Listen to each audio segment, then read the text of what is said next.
Khammam RR school సమీపంలో ఓ ఇంట్లో భారీ పేలుడు సంభవించింది. అదృష్టవశాత్తు ఎటువంటి ప్రాణాపాయం జరగలేదు. స్వల్ప గాయాలతో ఇంట్లోని వాళ్లంతా బయటపడ్డారు.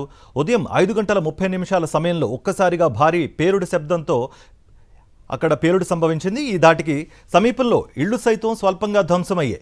మంటలు అంటుకోగానే ఫైర్ సిబ్బందికి సమాచారం అందించడంతో సకాలంలో సంఘటనా స్థలానికి చేరుకుని మంటలను అదుపు చేశారు. ఈ పేలుడు ఎలా జరిగిందన్న విషయంపై ఇంకా క్లారిటీ లేదు.